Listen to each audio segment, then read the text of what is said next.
Woe to the crown of pride to the drunkards of Ephraim, whose glorious beauty is a fading flower, which are on the head of the fat valleys of them that are overcome with wine.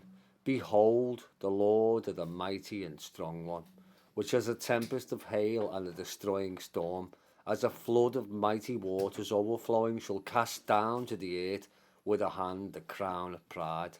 The drunkards of Ephraim shall be trodden under feet, and the glorious beauty which is on the head of the fat valley shall be a fading flower, and as the hasty fruit before the summer, which when he looketh upon it, seeth it, while it is yet in his hand, he eateth it up.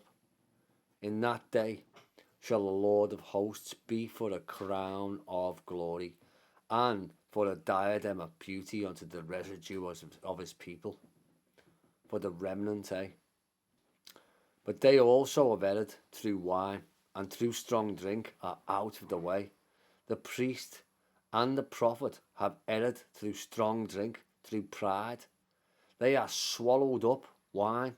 They are out of the way through strong drink. Through their pride they err in vision, they stumble in judgment. But all tables are full of vomit and filthiness, so that there is no place clean.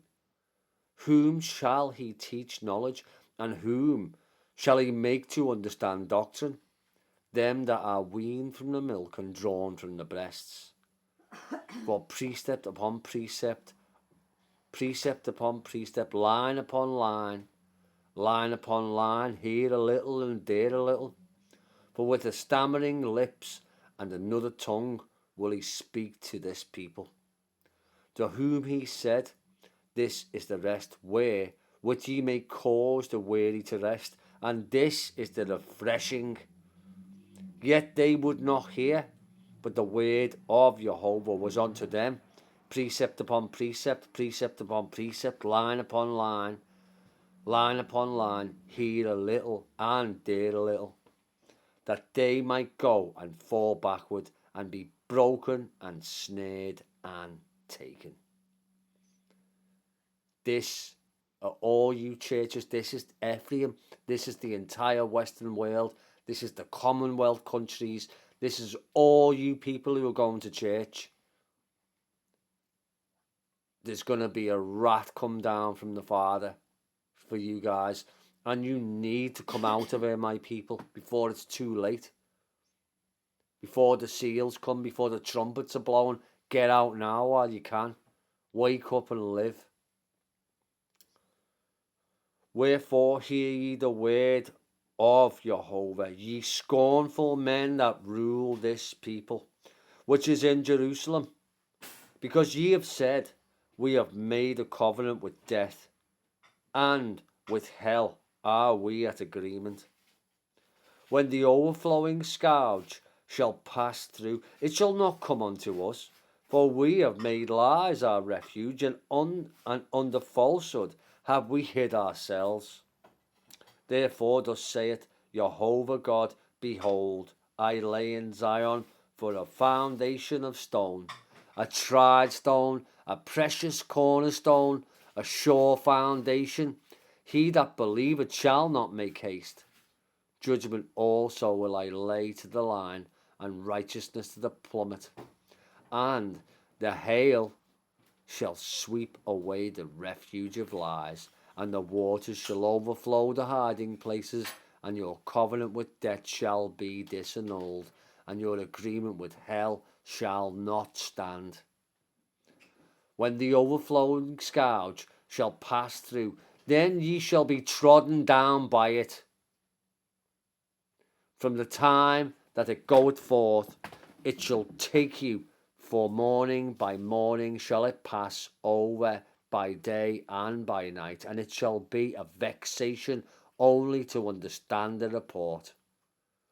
For the bed is shorter than the man can stretch himself on it, and the covering narrower than he can wrap himself in it.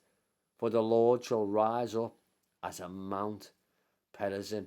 He shall be wroth as in the valley of Gibeon. And we all know what that's talking about. We're talking about the second coming of Messiah when he comes back with his 144,000, and he's going to be a little bit angry with the way the churches, the way the whole world's carrying on, the way the Jews are carrying on, the way the synagogues are carrying on. They're all trampling underneath the foot the Son of God. And how much sorer the punishment be they to worthy than that of Moses, who was stoned to death by 2 or 3 witnesses. Yeah? So how much sorer the punishment it is for you. Turn back now. Look the other way. Repent. Turn to his covenant. Don't trample underneath the foot the Son of God. But you won't listen, because it says you won't listen. When the overflowing scourge shall pass through, then ye shall be trodden down by it. From the time that it goeth forth, it shall take you, for morning by morning shall it pass over, by day and by night, and it shall be a vexation only to understand the report. Even to talk about it and understand it, it's a vexation of the spirit. It's a shame. For the bed is shorter than the man, Yeshua, can stretch himself on it, and the covering narrower than he can wrap himself in it.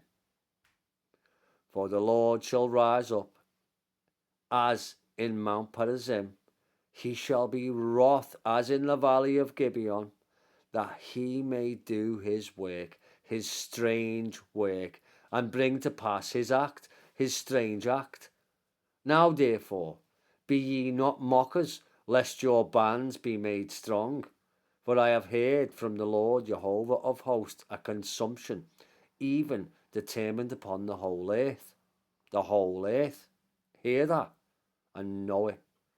Give ye ear and hear my voice. Hearken and hear my speech. Doth the ploughman plough all day to sow? Doth he open and break the clods of his ground? When he had made plain the face thereof, doth he not cast abroad the fitches and scatter the corn, and cast it in the principal wheat, and the appointed barley and the rye in their place? For his God doth instruct him to discretion, and doth teach him. For the fitches are not threshed with a threshing instrument, neither is a cart wheel turned about upon the common. But the fitches are beaten out with a staff, and the common with a rod of iron. Bread corn is bruised, because he will not ever be threshing it, nor break it with the wheel of his cart, nor bruise it with his horsemen. This also cometh forth from the Lord of hosts, which is wonderful in counsel and excellent in working. Woe to Ariel, the city where David dwelt. So where is that city? Jerusalem, where David dwelt. And year by year let them kill sacrifices, yet I will distress Ariel and Israel, and there shall be heaviness and sorrow, and it shall be unto me as Ariel.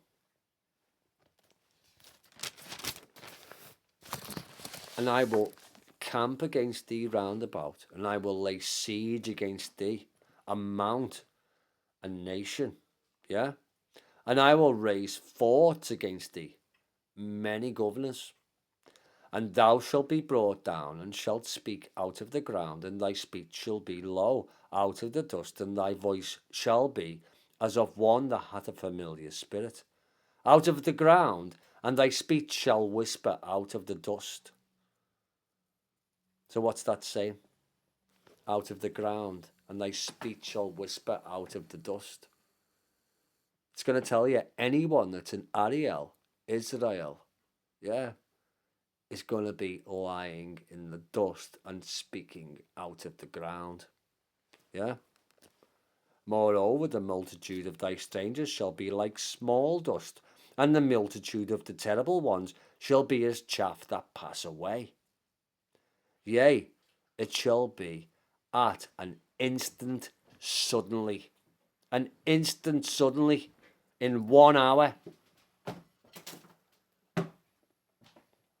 they shall all cry peace, peace and safety, and then all of a sudden shall come utter, total and utter destruction.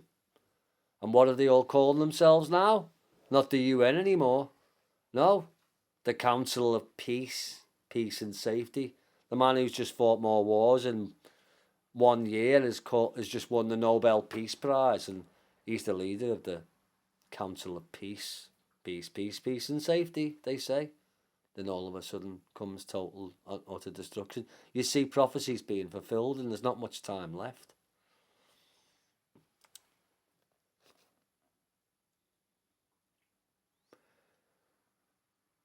Is it not yet a very little while, and Lebanon shall be turned into a fruitful field, and a fruitful field shall be esteemed as a forest?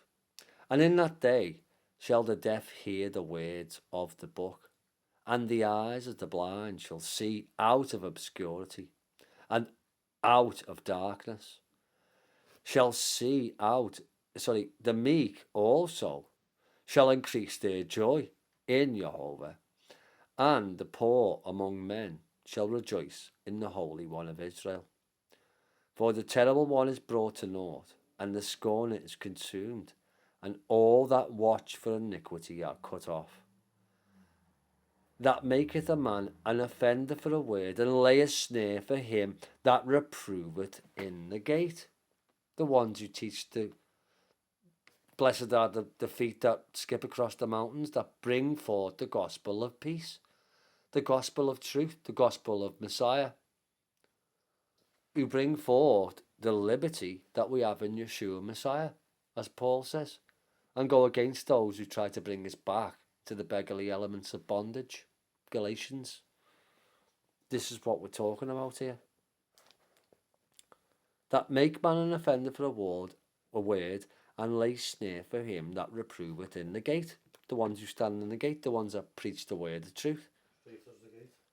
Straight is the gate, narrow is the path, and few be there that find it. Therefore thus saith Jehovah, who redeemed Abraham concerning the house of Jacob. Jacob shall not now be ashamed, neither shall his face now wax pale. But when he seeth his children, the work of mine hands, in the midst of him, the work of his hands in the midst of Jacob, yeah? So what's that saying? You're going to be doing his work, Jacob his servant, yeah? They shall sanctify my name, this is important, and sanctify the Holy One of Jacob, Jehovah, and shall fear Jehovah of Israel. They also that erred in spirit shall come to understanding, and they murmured shall learn. They that murmured shall learn doctrine. Now that is a lot to take in for anyone. I mean, I love it. I understand it, but anyone who's just going to see Pastor Bob, do you want to read that over and over again and again and again? I don't know. I don't know what to tell anyone, but it explains it all, doesn't it? We're in prophecy right now. They're all talking about peace and safety. You know, even the UN's disappeared now. Bet you there's 10 kings that come with the whatever it's called, the Council of Peace. Bet you there's 10 kings with 10 horns. Let's just have a look, eh? See what happens. I'm not saying anything's going to happen, none it isn't. But I just keep an eye on things because, to me, looks like horns and seals get open pretty shortly. So, till next time, we'll soon find out, won't we?